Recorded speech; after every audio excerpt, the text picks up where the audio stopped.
C'est parti pour le grand débat. Vous êtes les bienvenus, 0826 300 300, vous les auditeurs de Sud Radio. Alors la France est plus permissive dans sa politique d'immigration légale que la plupart de ses voisins. C'est en tout cas le fruit d'une étude qui a été réalisée par la Fondation pour l'innovation politique, Fondapol, qui a fait l'objet d'un gros dossier d'ailleurs chez nos amis du Figaro Magazine. Pour en parler, pour essayer de comprendre les mécanismes, les fonctionnements, les failles éventuelles, Victor Delage, responsable des études justement Fondapol. Bonjour Victor. Bonjour. Nous recevons William Tay, président du think tank Le Millénaire, éminent spécialiste sur la question. Bonjour. Et puis pour connaître la réalité, ce qui est ressenti sur le terrain, Grégory Joron, secrétaire général d'unité SGP Police FO. Bonjour Grégory. Bonjour. Alors, posons la question.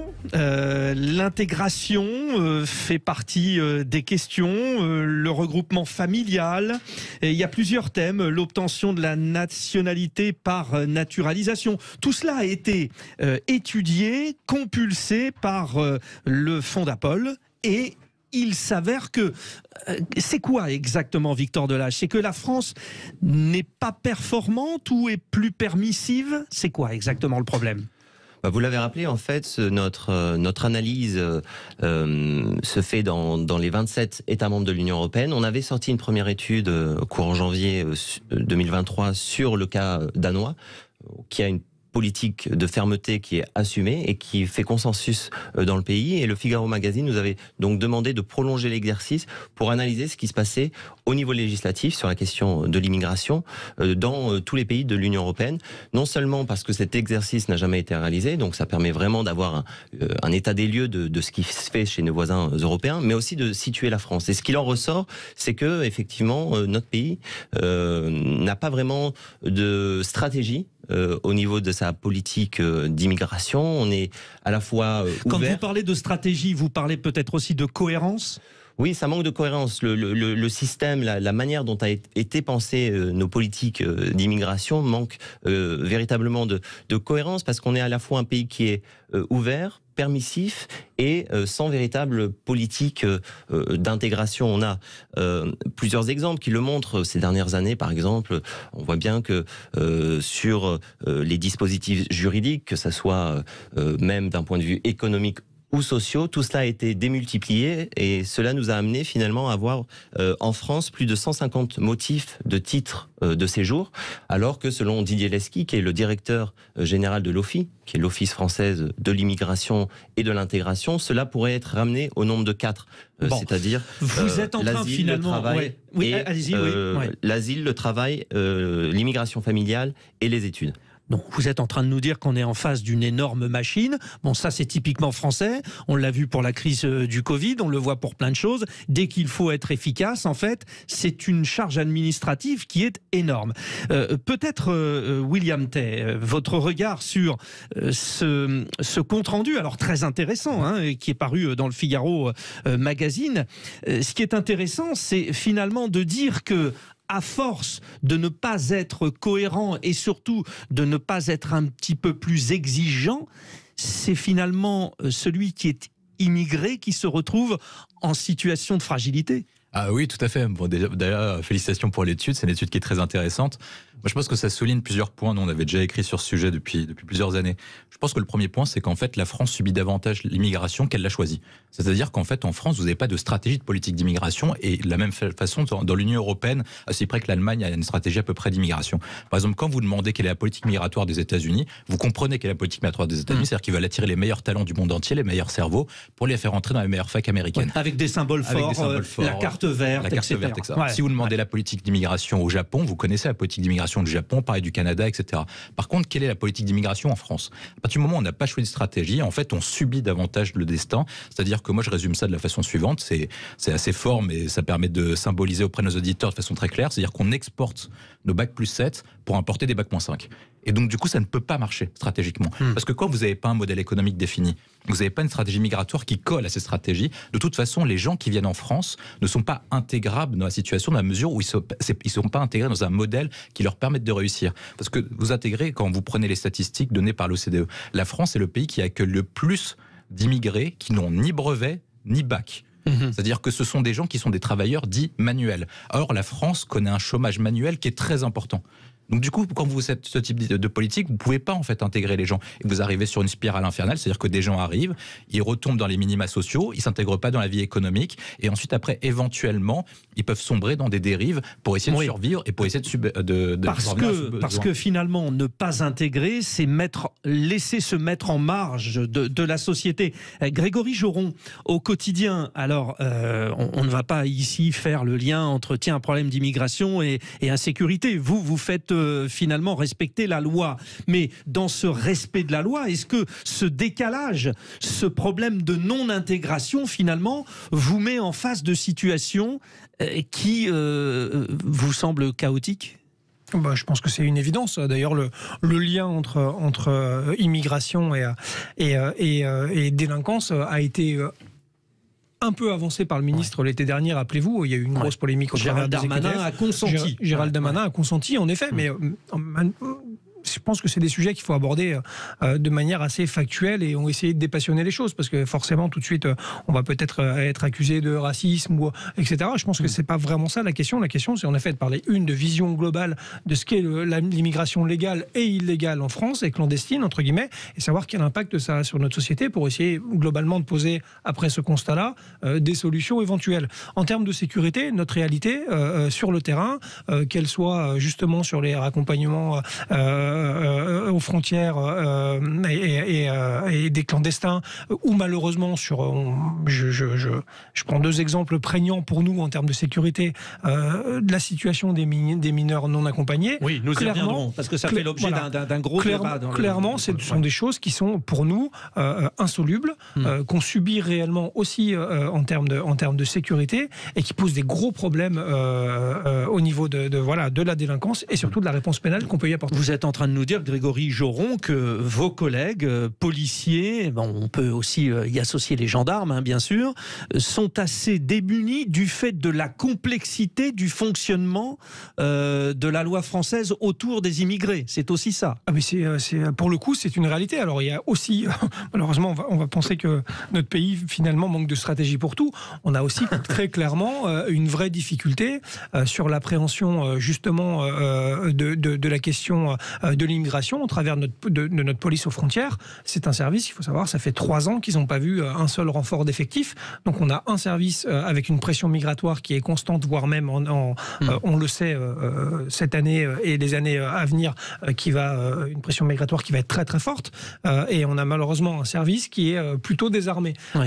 On a des centres de rétention administrative qui sont au bord de l'explosion, avec en plus des profils de plus en plus inquiétants, parce qu'on a très mal géré le post-Covid et les sorties de prison. On a pour les Jeux Olympiques un vrai enjeu justement de sécurité et on en est aujourd'hui à recruter. Avec un besoin d'effectifs qui sera énorme. Aux frontières qui va être énorme et on en est à recruter des contractuels pour 3 ans à 1 600 € par mois pour avoir un travail de garde frontière et on a lu tout à l'heure la fiche de poste, ils sont même pas obligés de se présenter, on peut même faire ça par visio tellement ça n'attire pas. Donc en fait, je dresse un tableau un peu noir, mais c'est pour vous dire que quand même, cette question migratoire, en effet, nous, du point de vue de la sécurité et des agents de la police nationale, on n'est pas tout à fait rassurés sur ce qui peut se passer dans les années à venir. Et c'est pour cette raison que nous voulions vous solliciter, Grégory Joron, et merci d'être présent à Sud Radio pour finalement essayer de disséquer donc cette très belle étude. Victor Delage, vous êtes avec nous pour le Fondapol, je le rappelle. N'hésitez pas, vous les auditeurs de Sud Radio, 0826 300 300, nous abordons la question de l'intégration. Est-ce que l'intégration à la française fonctionne ? Vous dites, en tout cas, moins bien que celle de ses voisins. Alors, l'Allemagne, l'Autriche, le Danemark, les Pays-Bas, où il y a un programme d'intégration qui est obligatoire. Aujourd'hui, le processus d'intégration en France, ça serait plutôt, nous vous mettons ça à disposition et vous le faites si vous voulez ? Oui, c'est ça. C'est une intégration en France qui est très peu exigeante. En fait, la personne qui arrive sur le territoire doit valider ce qu'on appelle le contrat d'intégration républicaine sur une période d'1 an. Et en quoi est fait ce contrat, si vous voulez, il y a 3 aspects qui sont importants. La formation professionnelle qui est facultative. Il y a qui est facultative, donc déjà c'est un premier tout point. À fait facultative. L'obligation de suivre des cours de langue de niveau A1, donc c'est-à-dire vraiment un niveau découverte de la langue française. Les cours sont obligatoires, mais par contre, il n'y a pas de test à la fin. En fait, c'est-à-dire que si on n'a rien écouté et qu'on n'a rien appris, ça change rien. Exactement. Voilà. Et enfin, vous avez une formation sur un petit peu les droits civiques et les valeurs. Et là, ce que l'on observe, c'est que cette formation dure 4 jours en France, alors que vous avez des pays comme l'Allemagne où c'est 100 heures. D'ailleurs, l'Allemagne, c'est un très bon cas pour comparer un petit peu ce qui se fait en termes d'intégration, parce que c'est vrai que l'Allemagne est un pays qui reçoit beaucoup de migrants, mais il faut voir ce qu'ils font. Programme obligatoire, hein, voilà, déjà. 700 heures. Oui. 700 heures avec des tests, notamment des tests de niveau de langue. Sur la question des valeurs, il y a un QCM de 33 questions. Il faut répondre au moins à 15 questions minimum pour valider cette formation. Et du coup, des questions qui sont en allemand, ça mange pas de pain, mais il faut le rappeler. Exactement. Oui. Et puis, vous avez d'autres pays, comme vous avez cité, par exemple, le cas italien aussi assez intéressant, parce que c'est un système de crédit en Italie qui est mis en place. Il faut avoir 30 crédits à la fin d'une formation de 2 ans. Quand vous arrivez dans le pays, vous avez 15 crédits qui vous sont alloués. Vous devez suivre ensuite une formation de cours civiques sur les valeurs. Si vous n'y assistez pas, vous perdez 14 crédits.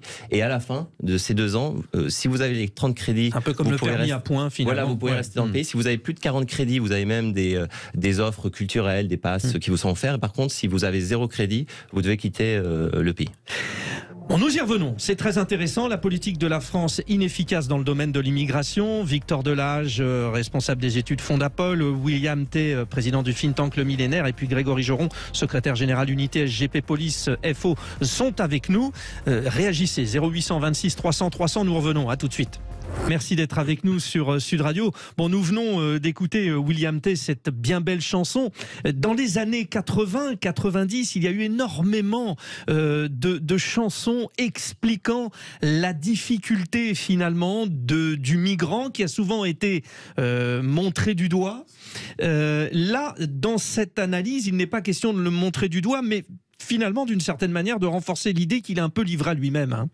Il est un peu livré à lui-même, et puis surtout on n'est plus à la même époque que dans les années 80. Dans les années 80, vous sortez de l'époque des 30 Glorieuses. Ça veut dire que vous aviez besoin en fait d'une immigration importante dans la mesure où on avait une industrie en fait à fournir, et donc du coup des métiers manuels à fournir.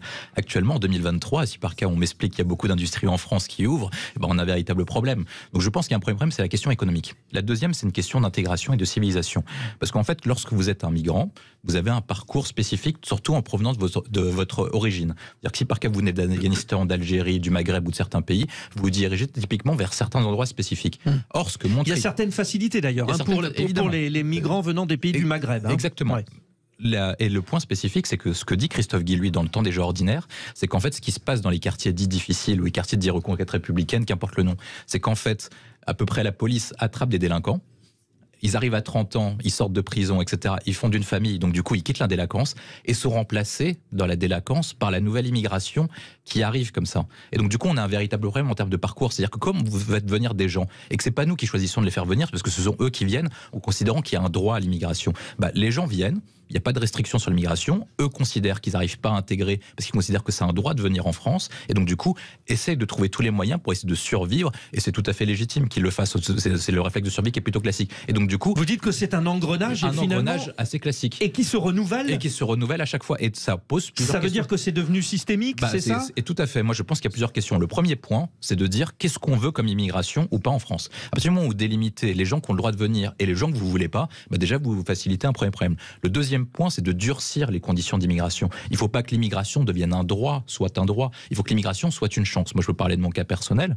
Lorsque, par exemple, vous fuyez le Cambodge, qui est victime du génocide des Khmers rouges, forcément, vous vous dites que la France n'est pas un pays colonialiste, et forcément, la France, vous êtes extirpé d'une condition qui était difficile. C'est le cas de mes parents, notamment. Ensuite, il y a un troisième point, c'est qu'il faut que cette possibilité soit restreinte et soit mise à mal par l'État français en cas de nécessité. Si, par exemple, vous ne respectez pas les règles de l'État français, qui disent, par exemple, vous respectez toutes les lois, vous respectez un parcours, etc. Et si par cas, vous ne pouvez pas mettre fin à la période de naturalisation, vous ne pouvez mettre pas fin la question de la nationalité, voire de l'expulsion dans le cas des OQTF, de toute façon, la personne n'a aucune sanction, considère que l'immigration est un droit, et donc du coup vient en France sans véritablement crainte de sanction, et ça crée un parcours assez spécifique. Grégory Joron, c'est quoi le quotidien finalement? C'est j'arrête, papier, illégalité, ou papier oui ou non, et finalement, après, on le retrouve, c'est ça? C'est surtout très intéressant ce que disait William sur le mécanisme et l'espèce de ruissellement et de circuit qui est fait. Aujourd'hui, on s'aperçoit, je vais pas faire une fixette, mais on s'aperçoit que les mineurs isolés qui arrivent dans une ville, parce qu'ils arrivent en général par vague, malheureusement, ça défigure souvent peut-être même des petites villes de province, parce qu'en effet, ils sont logés, c'est logique, souvent dans des hôtels réquisitionnés, ils ont des moyens financiers qui leur sont mis à disposition de manière mensuelle, mais ça suffit pas, et forcément, ils sont un peu livrés à eux-mêmes, et très rapidement, la délinquance locale prend la main dessus, et souvent, vous retrouvez très vite ces mineurs isolés comme étant du jargon, mais des charbonneurs au niveau des stupes, et c'est eux qui tiennent les points de deal ou qui font les choufs, parce que globalement, de toute façon déjà ils sont mineurs, donc on regarde la loi, il y a quand même une attention particulière par rapport une protection particulière par rapport aux mineurs, et deuxièmement en plus ils sont mineurs non accompagnés ou isolés, et là pour le coup c'est encore un peu plus particulier, et il se passe pas grand chose quand on les attrape, et ça c'est réel. Et on voit bien que justement, ce circuit de délinquance est quand même plutôt bien huilé, et que malheureusement, on retrouve souvent ces personnes-là très vite sur les points de deal. Alors, à travers vos propos, à tous les deux, finalement, on arrive à toutes les composantes de la famille, et à cette question du regroupement familial, où, Victor Delage, vous dites, le regroupement familial est l'une des premières sources d'immigration devant l'immigration économique en France, ce qui n'est pas le cas dans les autres pays. Alors, le regroupement familial, au sein de l'Union européenne, ça constitue véritablement une source très importante de l'immigration.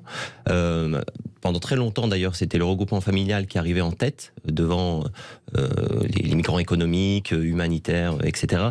En 2022, il y a l'immigration des étudiants. Oui, ce sont les étudiants, ça c'est le numéro 1. Mais ce sont vraiment les deux principales sources d'immigration en France et au sein de l'Union européenne. Et ça, par rapport à ce que dit Grégory Joron, notamment, il y a des règles à mettre en place, parce que regroupement familial, on est marié, ou alors il y a l'enfant mineur qui arrive et puis un jour qui va finalement devenir adulte. Bref, c'est une espèce d'engrenage. C'est ça. Pour nos auditeurs, peut-être effectivement rappeler que le regroupement familial, c'est un étranger qui a un titre de séjour, par exemple dans notre pays, et qui souhaite faire venir sa famille, que ça soit généralement sa conjointe ou ses enfants. Et quand on regarde les différents critères entre les États membres qui composent l'Union européenne, on voit que là encore, une nouvelle fois, la France est assez peu exigeante finalement sur bien des aspects. Par exemple, si vous regardez dans beaucoup de pays, vous avez un critère d'âge pour le regrouper, celui qui réside dans le pays, et les regroupants, ceux qui arrivent, qui est de 21 ans en Italie, en Autriche, enfin dans un certain nombre de pays, qui est même à 24 ans au Danemark, alors qu'en France, il n'y a pas de critère d'âge. Vous avez aussi les conditions financières de subsistance, c'est-à-dire que le regrouper, pour qu'il puisse faire vivre sa famille et que lui puisse vivre dans des conditions décentes, en France, on estime qu'il doit avoir un salaire net minimum de 1 353 €. Si vous comparez à, par exemple, la Finlande, c'est plus de 1 700 €. Enfin, on peut citer après, il y a l'indexation sur le niveau de vie, mais on va dire que le niveau de vie en France, pour le coup, voilà, et en Finlande, en ce moment, voilà. Et puis, enfin, j'ajouterais qu'il y a la taille du logement aussi, extrêmement importante à mes yeux, parce que si vous regardez en France, pour une famille de 6 personnes, vous avez besoin d'un logement qui a une superficie de minimum 62-63 mètres carrés. Pour le même nombre de personnes, si vous allez dans des pays comme l'Italie ou le Danemark, le nombre de mètres carrés exigés est beaucoup plus important. Par exemple, en Italie, pour 6 personnes, il faut au moins 78 mètres carrés, et au Danemark, 120 mètres carrés. Et effectivement, ça change beaucoup de choses. Bon, mais par rapport à cette exigence, donc, on l'a bien compris, les voisins de la France mettent des conditions plus fortes. Est-ce que, dans l'esprit, William T., vous parliez de votre exemple, vous êtes originaire du Cambodge, mais est-ce que, dans l'esprit, tout est possible. J'imagine par exemple quelqu'un qui serait issu d'un pays où la polygamie est reconnue et le regroupement familial ferait que cette personne fasse venir plusieurs de ses femmes. Enfin, après, est-ce que tout est possible ou quand même on a des garde-fous? Le point essentiel sur le regroupement familial, c'est que c'est un droit. C'est un droit qui est garanti par la Convention européenne des droits de l'homme et par les traités européens. C'est à la base même du fondement du projet européen, qui est la libération des frontières, et donc du coup d'associer les mouvements des populations avec le regroupement au droit familial. L'Union européenne considère qu'en fait, quand vous pouvez partir dans un pays type l'Allemagne, etc., vous avez le droit de venir avec votre famille. Donc du coup, c'est garanti par les traités de l'Union européenne. Moi, je pense que le point essentiel pour nous, pour la France, c'est non pas de supprimer le regroupement au droit familial, c'est en fait d'en mettre fin à l'automaticité lorsque vous respectez les conditions que vous avez énoncées. En fait, lorsque vous respectez les conditions énoncées par Victor Delage, et ben vous avez un point essentiel, c'est que quasiment automatiquement, vous êtes admis en regroupement familial. Et en plus, il y a d'autres points spécifiques, c'est que la France a des traités dits bilatéraux en raison de la période décoloniale. C'est-à-dire qu'on a des traités spécifiques avec l'Algérie, avec la Tunisie, avec le Maroc, qui facilitent ce regroupement au droit familial et tout type d'immigration pour être facilité. Moi, je pense que tant que vous faites en gros une naturalisation ou une intégration, enfin une venue sur le territoire français bradée, du coup, vous avez quasiment aucune chance de faire en sorte que l'immigration soit une chance pour les Français, dans la mesure où quand vous mettez à la place de quelqu'un, c'est tellement facile de venir en France que forcément la personne ne pourra pas respecter les conditions. Moi, je pense que c'est ça. Nous en reparlons vraiment dans un instant. Il faut qu'on marque une petite respiration publicitaire et nous revenons donc sur cette question. Immigration, la politique de la France est-elle efficace ou inefficace? C'est plutôt la tendance. Réagissez 0826 300 300. On va vous prendre, c'est promis. Vous poserez vos questions aussi à nos experts qui sont là tout de suite. Aujourd'hui, puisque, je le rappelle, Victor Delage, qui est avec nous, qui est responsable des études à la Fondapol, a, avec ses collègues, donc proposé cette étude qui est dans le Figaro Magazine du week-end dernier et qui fait état finalement d'une inefficacité du système d'immigration à la française. Comparaison avec les voisins européens à l'appui. William Tay, président du think tank Le Millénaire, est avec nous. Grégory Joron, secrétaire général unité SGP Police FO aussi. Vous aussi, 0826 300 300. Peut-être avec vous, Victor Delage, pour continuer sur ces papiers, ces naturalisations. On le sent bien à travers aussi la culture française. Ces très très belles chansons. La France est un pays qui est porté vers l'immigration. Est-ce que c'est le cas chez tous les voisins? Alors bien sûr, il y a deux Europes, d'une certaine manière, deux Unions européennes. Il y a celle qui est issue du monde communiste et puis celle qui est plus occidentale. Mais chez les voisins, on va dire que la tradition française est forte d'immigration? Oui, en France, c'est vrai qu'il y a une forte tradition d'immigration de par notre histoire, notre culture, mais c'est aussi le cas de beaucoup de nos voisins européens. Alors Allemagne, oui. Allemagne, les pays latins également, mais même si vous regardez dans certains pays nordiques, comme la Suède pendant très longtemps, depuis le début des années 80 en gros, a vraiment ouvert à ce niveau-là. Et quand on regarde d'ailleurs la population extra-européenne, sur ce qu'elle représente sur l'ensemble de la population suédoise, on est passé de 2% dans les années 80-85 à aujourd'hui 20%. Il pose d'ailleurs dans ce pays-là d'énormes problèmes d'intégration avec une forte criminalité, une confiance interpersonnelle qui est au plus bas. Et quand on compare avec un autre pays nordique, qui est le Danemark, l'étude que nous avons réalisée courant janvier, qui eux ont au contraire vraiment opté pour une fermeté, on voit que les choses se passent tout à fait différemment. Et c'est d'ailleurs intéressant de comparer électoralement ce qui se passe dans ces deux pays scandinaves.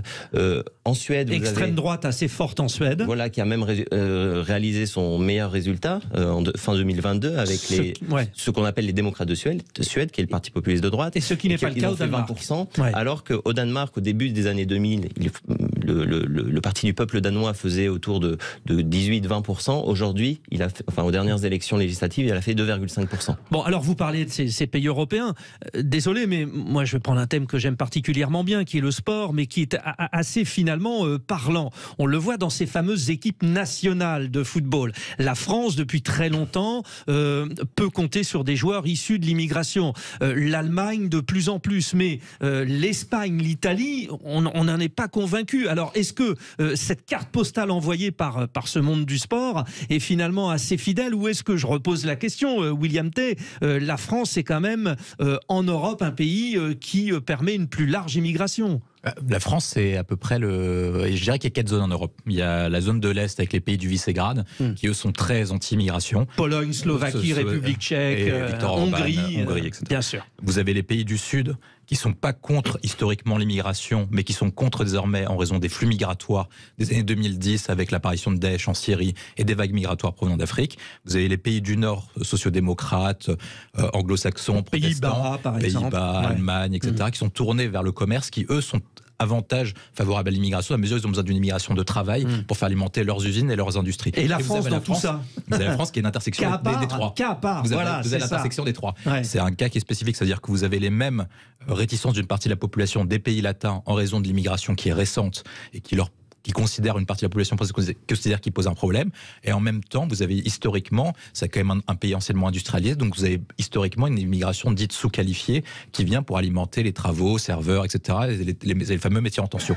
Et désormais, en fait, vous avez un problème, c'est qu'en fait, la France est l'intersection, et moi je pense que c'est le point sous-tendu par l'étude, c'est qu'en fait, on a les défauts des 3 zones que je viens d'indiquer. C'est-à-dire qu'on n'a aucun avantage des 3 zones indiquées. C'est-à-dire que la France n'a aucune stratégie migratoire, n'a aucun avantage par rapport aux 3 zones. Il n'y a aucune qualité. C'est-à-dire qu'en fait, on récupère, à la différence des pays, vous parlez du sport. Mais moi, je pense que le point essentiel, par exemple, est-ce qu'on peut se dire que toute l'immigration est par essence mauvaise? Je ne pense pas. On peut se dire, par exemple, qu'on peut avoir une stratégie d'immigration. On considère que la France est en déclin éducatif. On a un problème d'étudiants de haut niveau dans les études dites supérieures. Donc, on dit qu'on a besoin de personnes de haut talent, venant d'Inde, de Chine, etc., qui vont alimenter des métiers dits spécifiques dans des métiers en tension comme l'informatique, l'innovation, la recherche, etc. On a aussi besoin d'une certaine immigration Et vous avez besoin de médecins, vous avez besoin de plein de métiers sous tension. Mais on a aussi besoin des boueurs, on a aussi besoin des gens qui viennent pour travailler, c'est un point. Ensuite, après, le point essentiel, c'est que ce que vous faites éventuellement de leurs descendants ou des autres que vous ne voulez pas. Et c'est pour ça que je pense qu'on a un point essentiel. Et le point essentiel est celui-ci, c'est qu'est-ce qu'on veut faire pour contrôler l'immigration, pour reprendre le contrôle de la politique migratoire.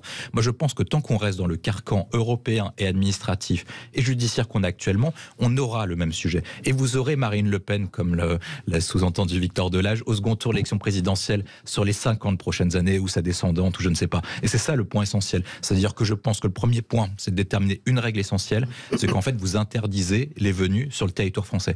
Vous dites que toutes les venues illégales sur le territoire français, eh ben, vous avez le droit à aucune aide sociale, aucune naturalisation possible et aucun titre de séjour. Et deuxième point, comment vous faites pour combler ça? Vous mettez en place ce qu'on appelle les hotspots, ce qu'a mis en place le Danemark, ce qu'a mis en place le Royaume-Uni. C'est-à-dire qu'en fait, vous demandez aux personnes qui veulent intégrer le territoire français de postuler, de déposer une demande de séjour, soit dans les ambassades.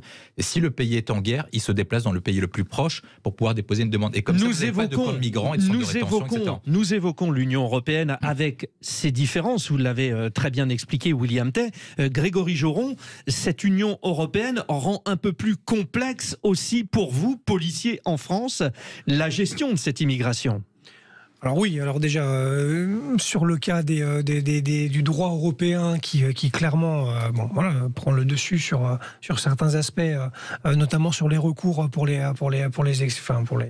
pouvoir accompagner les gens aux frontières. On a aussi un dispositif Frontex qui est pour le coup un assemblage, on va dire, de forces européennes de sécurité qui, et en Grèce et ailleurs, se déplacent pour essayer d'avoir justement un contrôle aux frontières de l'Union européenne mis en place. On voit bien que c'est pas non plus super efficace et c'est un peu compliqué en termes de mise en œuvre. Mais il y a quand même une collaboration. Il y a une collaboration, oui, il y a une collaboration, mais elle reste de toute façon, somme toute, assez limité, parce que je ne suis pas sûr, à l'échelle de notre pays, qu'à l'échelle européenne, il y ait une vraie aussi stratégie d'immigration, clairement, qui soit posée. Donc globalement, on ne peut pas faire beaucoup mieux non plus, quoi.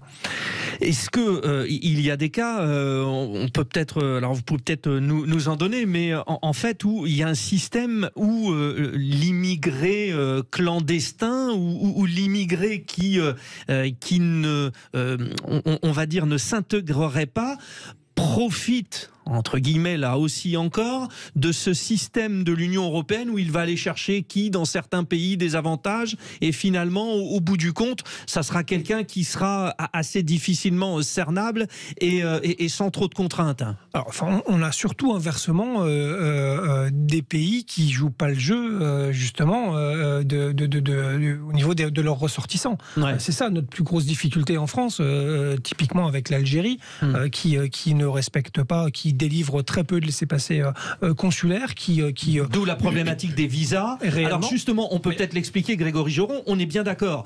Quelqu'un qui est en situation illégale, on lui demande ses papiers, il n'a pas ses papiers, on le renvoie dans son pays, mais on ne sait pas de quel pays il vient puisqu'il n'a pas ses papiers. Et l'astuce, bien souvent, c'est j'arrive sur le territoire, j'arrache mes papiers, comme ça je ne suis pas identifié. Oui, alors mais je vais même plus loin, même s'ils ont des papiers, notamment, je reviens encore une fois sur l'Algérie, je vais vous donner un exemple assez concret, quelqu'un qui est en prison, qui purge sa peine, qui rentre en prison avec un passeport algérien valide, sort de prison quelques années plus tard avec un passeport algérien qui a perdu sa validité, il passe par le CRA, puisqu'il n'a plus de papier et on doit le raccompagner à la frontière, et l'Algérie ne le reconnaît pas comme étant son ressortissant, avec un passeport.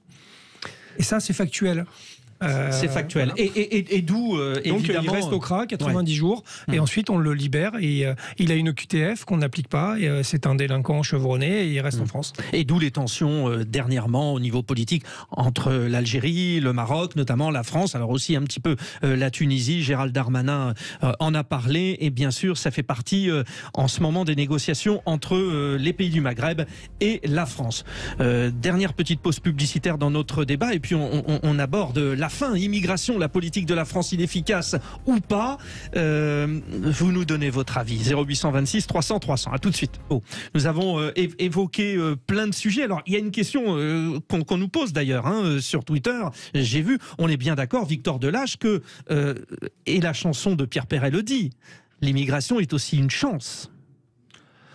L'immigration est une chance, oui, quand c'est une immigration qui est contrôlée, qui est maîtrisée, qui est aussi choisie en fonction de nos besoins. Ce que l'on constate d'ailleurs dans les enquêtes d'opinion que nous réalisons, c'est que quand l'on interroge nos concitoyens sur est-ce que l'immigration, d'un point de vue culturel, est quelque chose de positif, vous avez une majorité qui vont dans ce sens. Par contre, on voit aussi que l'immigration incontrôlée est une des principales préoccupations des Français sur le temps long. Donc, c'est une chance si, effectivement, cette immigration est régulée et si les citoyens ont aussi le sentiment que l'État a un peu les clés en main. Si je comprends bien, c'est je veux bien que tu viennes habiter chez moi, mais tu vis à ma manière, c'est ça l'idée ? Voilà, avoir une immigration qui est contrôlée et où les personnes qui arrivent sur le territoire s'intègrent à notre modèle, à nos valeurs, etc. J'en profite pour préciser simplement, parce qu'on entend régulièrement dans le débat que l'immigration est bénéfique pour notre économie. En réalité, c'est le cas, certaines études l'ont montré, dans certains pays ça existe, mais quand on s'intéresse au cas français et qu'on part des données de rapports de l'OCDE, on voit que l'immigration en 2018, c'est moins 0,85 points du PIB. Produit intérieur brut. Du produit intérieur brut, ce qui représente autour de 20 milliards d'euros. Donc, pour le cas français, l'immigration coûte plus cher que ce qu'elle rapporte en réalité. Et pour le cas allemand, par exemple, puisque les Allemands récemment ont dit qu'il leur fallait encore plus de population issue de l'immigration. Alors, j'invite nos auditeurs à regarder le rapport qu'on publie lundi, qui sera disponible sur notre site, parce que effectivement nous avons mis les résultats pour tous les pays de l'OCDE. L'Allemagne, je ne me souviens pas précisément, mais je crois qu'on est autour de 0, que c'est plutôt neutre en réalité. Bon, parmi les thèmes, et William T, évidemment, ça vous éveille des problématiques, alors vous allez réagir, c'est l'accès aux soins pour les demandeurs d'asile et les réfugiés, qui est assuré donc, rappelons-le, par la protection universelle maladie qui a remplacé la CMU. On parle encore de la CMU. Voilà. Bon, c'est une condition séjour interrompu d'au moins 3 mois sur le territoire, voilà, qui a été introduite fin 2019, sauf pour les mineurs, où là, c'est tout de suite une prise en charge. Qu'est-ce que ça dit, ça ? Ça dit, venez quoi qu'il arrive, on vous soigne ? Moi, je pense qu'initialement, c'était quand même une bonne idée, parce que si par cas vous venez de pays dits difficiles, souvent vous n'avez pas forcément la même protection immunitaire, le même niveau de vaccin, etc., que dans un pays dit anciennement industrialisé comme la France ou des pays de l'Union européenne. Donc je pense qu'initialement, c'est une bonne idée. Mais comme l'ensemble des bonnes idées françaises, elle a été dévoyée, et en fait, les personnes ont compris qu'il y avait des failles dans le système et se sont faufilées pour pouvoir exploiter les failles dans le système. Et c'est comme ça qu'on arrive à des dérives et une explosion du coup de l'AME, de la CMU, enfin j'ai oublié le nouveau nom. Je reviens vers vous, mais Grégory Joron, justement, est-ce que les enquêtes montrent qu'il y a beaucoup d'abus sur ces frais médicaux? Est-ce que c'est une tendance que vous percevez? Est-ce que cette problématique est apparente chez vos confrères policiers? Oh oui, je ne suis pas sûr qu'on puisse mesurer ça par le prisme policier pour le coup réellement, puisque voilà, nous on ne demande pas s'ils ont accès à mais sur des enquêtes de détournement, aujourd'hui c'est pas une problématique. Je suis pas sûr que ce soit. Alors déjà, je suis pas sûr que ce soit la chose la plus prégnante. Nous, c'est vraiment la délinquance de rue plutôt, et l'aspect migratoire avec les passeurs, tout ce que ça induit comme traite d'humains, etc., etc. Sur l'aspect médical, c'est plutôt à mon sens. Mais ce qu'on peut dire, c'est aujourd'hui, ce n'est pas l'objet de trafic, c'est pas identifié dans des grandes enquêtes, par votre connaissance. Non. Pas connaissance. Bon, c'était important de le préciser. William Tay, oui. Donc moi, ce que je disais, c'est qu'en fait, on voit bien qu'en fait, avec le nombre d'immigrants, d'immigrés légaux et non légaux sur le territoire français, on a vu que l'ensemble de ces coûts avait explosé. Est-ce que ça part d'une bonne idée? Moi, je pense que ça part d'une bonne idée. Mais seulement, comment vous pouvez l'expliquer à la population, alors que dans le même temps, depuis la crise financière de 2008, on demande des Français davantage d'efforts, et ce qui est le cas actuellement avec la réforme des retraites. C'est vrai que d'un premier... Alors, quand on regarde de manière primaire, alors de temps en temps il faut prendre du recul, mais je veux un rendez-vous chez le médecin, je n'en ai pas. Je dis que le système hospitalier est en déficit, et effectivement, qu'est-ce que je constate? Je me dis qu'on n'a peut-être pas les moyens de permettre cela. C'est pour ça que moi je pense, si vous prenez le coût exact, qui est à peu près 1 milliard d'euros, c'est pas non plus le plus excessif. Il y a pire comme endroit, et Victor Delage l'a rappelé, ça nous coûte plus de 20 milliards d'euros avec les différents centres de détention, des centres administratifs, etc. 20 milliards d'euros, le coût de l'immigration, avec tous les coûts annexes liés au recours, etc., les frais en charge de policiers supplémentaires, etc., par an. Et je pense que c'est ça le véritable point. C'est-à-dire qu'en fait, il est difficile de demander aux Français, le contexte n'est pas le même en 2023 que dans les années 70, il est difficile aux Français de demander des efforts supplémentaires sur les finances publiques, il est difficile de tenir des discours en disant que c'est la fin du temps de l'abondance. C'est la fin du temps de l'abondance. Vous avez des restrictions au niveau de l'eau, vous avez des restrictions au niveau énergétique, et dans le même temps, de voir des personnes qui ne contribuent pas au modèle dit contributif de l'État-providence bénéficier de droits qui vous apparaissent comme supérieurs aux vôtres. Et c'est ça le point de fracture essentiel. Et c'est là où on a une distinction essentielle, comme vous l'avez rappelé dans votre enquête, entre des gens qui considèrent malgré tout que l'immigration est une chance, parce que vous avez beaucoup de personnes qui, dans leur entourage, connaissent une personne soit immigrée, soit d'origine immigrée, qui considèrent que c'est pas le mal absolu. Mais par contre, dans le même temps, quand vous faites face à des difficultés dites personnelles, il est vraisemblable que les temps à venir, avec une inflation vraisemblablement qui va augmenter dans les prochaines semaines et les prochains mois, conduisent à des efforts supplémentaires. Et dans le même temps, on vous dit, il faut le justifier. Que des personnes ont davantage de droits. Et quand vous regardez l'ensemble des droits, vous avez un véritable problème, que ce soit au niveau des recours, au niveau des logements et au niveau des droits qui sont associés, aide sociale, etc. Victor Delage, sur l'accès aux soins, que se passe-t-il chez nos voisins?